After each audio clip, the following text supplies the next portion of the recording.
Hey everyone, it's me, that Lego guy, and here's how to build the entire cast of Scott the Woz in Lego. Well, I kind of lied a little bit. This is most of the cast of Scott the Woz. A couple characters I thought either weren't important enough, like the guy from the Scammo ad, and the villain from It's Awesome Baby, or like Vince Young, Brett Favre, or just didn't have the right pieces to make any version of them look good even a little bit. Like, sadly, I wasn't able to make Steel Wool, but if I do end up getting the parts or finding a way to make him that looks good and accurate, I will make it in a upcoming YouTube short or another video or something or other, okay? Ready? Here we go. I want to take a look at them in order of first appearance, so obviously we'll start with the man who started it all, Scott Wozniak himself. And for all of them, I tried to do the design from Borderline Forever, at least when that was applicable to them. So this is his Borderline Forever outfit with the black jacket, the gray shirt underneath, some standard jeans, glasses, tousled hair, all that, with his Pepto-Bismol bottle that he uses to fight the Green Bay Packers. But first, I just took some standard navy blue legs. You'll be seeing quite a few of those. Then I gave him the torso from Bruce Banner from the 2018 Hulkbuster, although it also came in the Grandmaster set that it originally came out in 2017. Then I gave him the head of the 2018 era Harry Potter, but from the age that he is, from Goblet of Fire to Half-Blood Prince or early Deathly Hallows, I don't think they change it, so that way he looks a bit more older instead of more childish. Then you just gave him Emmett's hair from the Lego Movie or Lego Movie 2, it doesn't change between them. Then I took the only bottle piece I had, which was random clear instead of another color, but it's fine. Then, because I didn't have any pink transparent studs at all, I took an orange one. And then I took the pink Pepto-Bismol Blast that I got from the Scarlet Witch from the Endgame Final Battle to give it its jagged look, and voila! Now you can go fight it out with his Pepto-Bismol bottle.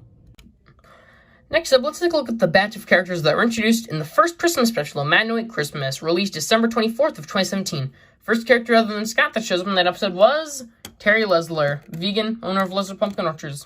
I don't have a huge collection of hats, so he was kind of hard, but he was a fun one to make, so let's get into it. First, I gave him these tan legs for his khaki pants that were from Professor Lupin from the 2017 Hogwarts Express. They're just perfect. Funnily enough, the torso is also from a Harry Potter character from, Harry himself from Aragog's Lair. It's a common torso, it's useful for tons of different things, and it's almost perfect for Terry Lesler, so I just left it like that. And then also, because I needed glasses face, I took the one also from Harry from Aragog's Lair, so that's kind of funny. Then for the hat, I took the only white one that I had, which was one of the only ones that I had, which was from a Hoth Rebel Trooper, so that's why he's got such a weird hat, but I think it works. Then for his accessories, I took this one orange hook piece and put it in his hand for a carrot, and then in his left hand, I took one of these orange frond pieces and put a blue stud on it to make a bag of carrots from Borderline Forever. No, I don't have any official carrot pieces, but I think him using these as weapons, the hook piece, not hook, the horn claw piece, I'll just say horn, but I feel like the horn piece just works better for, a carrot as a weapon for him. Because, boom, angle his head, boom, he's just gonna, slice people up. Then, I think this is one of my less favorite ones of how it came out, but Jeb Jab, again from his Borderline Forever design, which his design really hasn't changed a ton. So, I gave him some standard navy blue legs, like several other characters, because jeans are very prevalent in Scott the Woz, except for the Leslers. And then I gave him Hermione's torso from the Hogwarts Express. I think it also came in the Shrieking Shack and Whomping Willow set. Then I took a Star Wars pistol, a phone, the head from Star-Lord, and the hair just from a random Lego City figure, although this was also on Tony Stark before, the pre-2018 era of Iron Man figures, so it's a pretty easy hairpiece to get. So, boom, you can have him shooting people with his Gex while he's on the phone with Brett Favre complaining with customer support. I feel like this definitely could have came out better, especially with the hair, but I like it. Jeb Jab's one of my favorite characters, alongside one of the upcoming characters that we're going to take a look at, so I like how this one came out. Next up, I think this is my least favorite of how all of them came out. Not least favorite character, but Target/Wendy's employee. I tried again to go with Borderline Forever design. I took this torso and arms, not hands though, from this Lego City figure that was a snowy sweater one. I think the design looks really good. Just give him some standard tan flesh tone hands. Legs from Ninjago movie Sensei Wu because his pants were really light, tan, not like Terry's. Then I gave him a Bespin Guard hat because it was the only hat that really fit that design, but I had no colors, and it was my only other hat overall. that wasn't like a rice paper hat or something. And I gave him Shaggy's face because I had nothing better. I think it definitely could be better. I will upgrade it once I can, but for now, I think it's alright. But, yeah, this one was kind of hard. At least for most of it, I really like how it came out. Again, borderline forever design, so I gave him some standard blue jeans here, but if I take that off, you can see there is a little print there. I don't remember from what figure. I think it was from, like, a military shield guy from Marvel. So he would have a belt there. And, because in Borderline Forever, he's wearing several belts when he yells, "If there's one thing I hate more than the Green Bay Packers, it's sex." And he rips off literally nothing. He's wearing extra. So I also gave him this belt piece from Pelimoto. Oh, come on. Give me a... There we go. This thing gets stuck sometimes, but... Anyway, then just some standard navy blue legs. Then I give him the torso from MJ, but again with like normal flesh tone hands there. Fat 4 from Endgame's head, and then this beanie from a Nick Fury figure in an advent calendar, so you'd have his hat. And I really feel like this is pretty good. Other than maybe the face without having his sunglasses. If it had the sunglasses, this would be absolutely perfect. Next character up, introduced in the Dark Age of Nintendo series, but starting with the Dark Age of Nintendo Amiibo Festival, or Animal Crossing Amiibo Festival.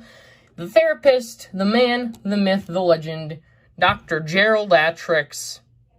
He doesn't have a PhD, but he has FUD. But anyway, he was kind of hard at first, but once I found good enough parts, I feel like it came easier.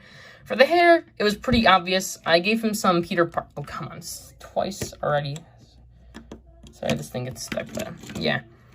But I gave him the head from Tony Stark, but with this mustache piece to fit his big mustache, because it was the best that I could do without using a yellow head, and I wanted all of them to be in the same skin color, and swapping over to Lego City figures would just make everything a huge mess. But anyway, I gave him this hair here, so it was the brown hair. He just has some standard navy blue legs for his jeans, but with his torso, it was really hard. I took the torso from the Trolley Witch from the 2017 Hogwarts Express and turned it backwards to give him his maroon sweater. Then I took some maroon arms off an Iron Man, I think it was, and some standard, like, tan hands here, and boom. Then for his clipboard or notes or whatever, I gave him this white tile so he could beat some of the Green Bay Packers with it. Or just tell Scott how he's literally insane. And he's completely, like, crazy. And some of his patients have committed murder. Because seeing a blue border is more absurd than murder, because murderers have great arguments. And the last character that I have built here ready is K-Swiss, introduced in The Gifts of Gaming, the Season 3 finale of Scott the Woz, the Christmas special of 2019, released also on Christmas Eve of that year, I believe, or maybe the 23rd, which is definitely, I think, one of my favorites of the Christmas specials. Like, the original is great. It's Awesome Baby just doesn't seem like a Christmas special, it just seems like a special to end off the year because it was the 100th episode. But It's a Bargain Bin Christmas just felt so fun. Just so Christmassy. Like, hey, you gotta do community service. And I am the ghost of Christmas Shaft and everything that happened with it. And K-Swiss is there to thank for that. So, yeah, he was actually one of the more simple. I just gave him some plain black legs, the torso from Yule Ball, hairy arms and hands and all. The head from a Ron Weasley figure, also from the Yule Ball, I believe it was. Like, let me check. Yeah, it was Yule Ball Ryan. You can tell because of the weird face. Then I just gave him some Steve Rogers hair, and boom. Now you can complain about why Scott brought his entire stack of Flink Smash with him. And lastly, I know this isn't Scott the Woz character, but my custom figure, I've changed it a little bit over time, you know. Things happen, you just change. And I decided to change up the outfit. The head and hair have changed, or the hair has changed a bit, the head hasn't. But I just wanted to tell you guys how to build this. Currently, it's just some navy blue legs. It used to be the ones from this Series 18 CMF figure, I think it was, that had a Space Invaders keychain on his leg. And torso's still the same. The hair is still the same, although sometimes it's the one that I gave to Terry Lesler. And then for Rick and Morty's portal gun right here, I showed in the Rick and Morty video, but it's an action stand, 1x1 clip there, a 1x2 one-stud jumper, and then a neon green stud there, or transparent, like, bright green stud, and then flat stud. So, yeah. And you may be wondering, hey, why are you just putting this in here for no reason? And I'm gonna say, to say thanks, because this is the 100th video posted on this channel. Technically, maybe 101st, but I'm not counting that dumb Donkey Kong amiibo thing I did. That was just a test type thing I did, and not test as in, hey, my Smash test on Animation Test isn't like, hey, would this do good as its own channel? And currently it is. That's like 21 subs, and this channel is at the count of recording at 44 subs, and I could not be happier. You guys are the reason why I do this, and I just want to say thanks to all of you. You are my motivation, and I was just planning on doing this like for a few weeks and being like, why not try this out? And I just kept on going. I had to take a break, and I thought, no, I feel like I deserve to at least give people a reason as to why I stopped. And I was like, you know what? I'm having more fun with videos. I'm putting in more effort. I'm getting more of a reward from them. And I am so, so happy to cross this milestone. Plus, hey, if anything, 100 videos is just a sign of more to come. Even if you're thinking, oh, well, most of the 100 were but some of them were good, just think, hey, those ones that are good are a sign of what's to come. Those ones that are bad are in the past. But really, I'm just being redundant here, so I'm just going to finish it off by saying thank you, guys.